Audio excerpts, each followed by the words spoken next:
Thank you. Thank you. I could say that, just as I go forward, the writing process gets a little bit easier, and I'm able to define my ideas and descriptions and everything. And especially with this book, I mean, it's just a lot of issues that were so personal to me for a long time that have just kind of gone over and over in my brain, just being driven nuts by this stuff. I wanted to try to put it into a fictional story, and I felt like people could kind of cling on to a lot more truth if they read it amongst the fictional story as opposed to just facts being spit at them. Because that can grow old after a little while.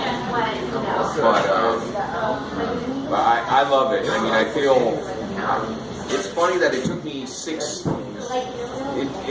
funny that it took me to write 6 books to feel like an actual writer, because I finally was able to define my process, and I feel just this incredible energy after I finish writing, and I just know that because of that somehow I'm on the right path. I kind of know that I'm half-headed in the right direction, and it brings me joy. I like that I own all the rights to the books. How one day I'll have some marketing help behind me, because my percentages are just, everything's just great right now. The setup's great. I need a little advertising, marketing. Anybody watching this out there, But in the end, it's really about getting the message out there. Just a message of consciousness, getting people to think and to talk to each other. And I always like to wave at random people when I'm walking down the street. It's just like a direct human thing. I don't know what their name is. They don't know what my name is, but it doesn't matter. It's just about being human to somebody. And I always thought, because sometimes you wave, and sometimes somebody with a frown on their face just all of a sudden pops out and smile. And maybe that was the one thing to change their day. Some people look at you like you have a problem. Maybe because they're not used to people looking them in the eye. I don't know. Maybe it's a cultural thing. But it's like if you're like not even, if you're afraid to even wave at somebody down, walking down the street, how do we ever expect to get past some of these problems? Anything I can get people to talk to each other. It's not about judgment, it's about listening and talking. And yes, if somebody says something you disagree with, you should be able to say why you disagree with it. And the other person should hear that, and have a debate. But a debate that doesn't devolve into, personal attacks. And people wanting to fight each other at the end or whatnot. I've had some of my best conversations have been with people that I disagree with. But, it's because we're able to share ideas back then. And I've had some, I'm, admitted, probably pretty liberal person, but I've had some great conversations with some very very conservative people that have read my work. Because they know what I'm trying to say. I specifically don't name Democrats or Republicans in my book or any political party. It's not about that. It's about conscious and unconscious. And just because someone might find themselves on the right end of the spectrum doesn't mean that there isn't some conscious thought there. Maybe it's been clogged over. Maybe the people that have been in control for a long time have, kind of amplified their voices louder. I think that's half of the problem in Israel in general right now, or has been for the last probably 10 or 15 years, is they've had some very conservative people leading the government. I mean, you could say that they've had their Bush and Cheney running things. When Palestinians say we're not going to come to the negotiating table until we stop the settlements, and Israel saying, well, we're not going to stop the settlements until you come to the negotiating table, it's like, what do? I don't know. But I think the more we can talk about it and just kind of see each other as humans, the better. One of the big inspirations for this, and I didn't want to read part of this section because it's near the end of the book and it would kind of give away the story. And I always bring this up, and I love to bring it up to people who've never seen it or to check it out.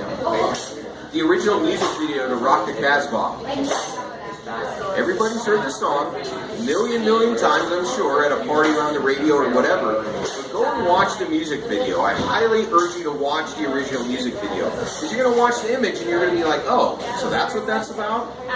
Give you a little taste here. So basically it starts, with a Hasidic Jew driving down the street, listening to some good music, and he sees this like Bedouin Arab hitchhiking on the side of the road. Like, the Jewish guy stops to pick him up, and they're like staring at each other like, should I even be talking to you? Like, I don't know if I should be here. And then the guy listens to here's a song playing out of his stereo. It's like, okay, I think you're all right. So the whole 5-6 minute video is basically this Jewish guy and this Arab guy, a Hasidic Jew with the sideburns, and an Arab in the full dress and everything, basically just rocking out and dancing and having a good time. That's the music video, and I saw it and I was like, wow. And some of the words kind of made sense. Sharif don't like it. Sharif's the kind of the head leader in a Arab or Muslim area, and it's just. Little bits like that was a great inspiration for, some of the scenes in my book. And it just shows how we're really just human, so, I don't know. Anything else? Brian, I was just watching on Netflix before I came here. Yeah. And I stumbled across this show called Kindness Diaries. Okay. Check it out. Kindness Diaries. It's about a guy who just travels around the world. Just he eats and he gets gas from total strangers. Everything he does is based on the kindness of strangers and the conversations they get into and how they want change in their lives and how he sometimes helps them. You'd really like it, I think. Yeah, he's a British guy. The Kindness Diaries. Kindness Diaries. Okay. Yeah, no, I'll definitely check that out. I get excited when I see things like that, and it's good. I try to stop myself from being too cynical. It's okay to be skeptical, but being cynical won't improve anything. There is a lot of good things like that out there, but there's so much stuff that's not. And I feel like I get excited sometimes when it's like I see one little clip of something here, a little clip of something there, and I try not to think of it as celebrating mediocrity, but it's hard to sometimes. It's hard not to sometimes. But that's the thing. There are a lot more good things like that out there than it seems like. There's a lot more good and conscious voices than there are on the other side. It's just, the unconscious, their voices are louder. Their voices are louder, so then they keep repeating themselves over and over and over again, and pretty soon, you tell people a lie long enough, and they'll believe it. The old quote from Hitler, if you will. The propaganda of all propaganda. But, so I think it's not so much about drowning other people out, but, it's numbers. I mean, I've been a firm believer for a long time in critical mass. You get enough people to show up somewhere, there's nothing, anybody can do. Not that I think it's possible that, maybe it's possible. You can't put a nix on that just like anything, but you could probably get 10% of the country to agree on just about anything. Just about anything. And if you could get 10% of the country to show up somewhere, if you could really get 30 million people to just show up somewhere, granted, it would cover the whole ground of the city, I'm sure. But if you could, there's nothing anybody could do. They couldn't arrest all of you. They couldn't shoot all of you. It's, and I think it's some of that kind of togetherness that we've gotten away from. Everybody has their own movements and everybody has their own fights, and that's a great thing. Every group asserts their rights, whether it be gay rights or religious rights or, human rights or, youth rights, education, you can go on and on down the list. All of those deserve to be fought for. But the problem is when we start seeing those as separate from each other. When we start seeing those things as, oh, I got to do this, so I can't do that. When really, by me doing this, it affects that in that way, which affects this thing over here, which affects this thing over here. So, I mean, granted, you know, maybe it just seems like it just comes back to how it's all interconnected for me. How just the more I look into it, the more, you know, the more I'm open to looking and seeing what's truly there, the more of it gets revealed, you know. And so, I just mentioned a little bit too about this book. Mom did the beautiful artwork on it. Thought we came up with the symbol was great, just the whole like MASH thing and everything. And this, of course, was this shirt actually was the inspiration for the back cover of the book, so I felt like I had to wear it. So yeah, the rest of my series, I'm done editing on the new book right now. It's going to be dealing, it's going to be dealing with like the healthcare industry and socially engineering people, and that becomes blatantly obvious when you get into it. But I don't want to give away totally what it's about yet.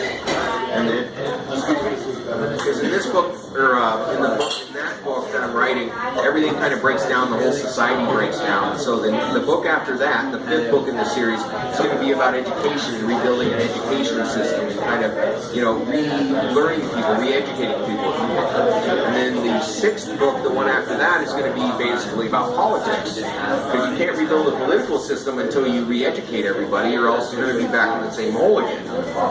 So then I'll have one more book to kind of wrap up the whole series, where basically by the end, everybody, you know, the end is basically, I'm sure, going to display what my idea of a perfect governmental system could be. Everything I think and know and dream of is going to be thrown out there. And people are going to see how good it can possibly get when we're really open and really conscious and really loving each other and all that.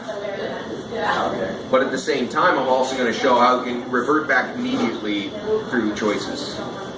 You know, we'll get there by choices, we devolve by choices.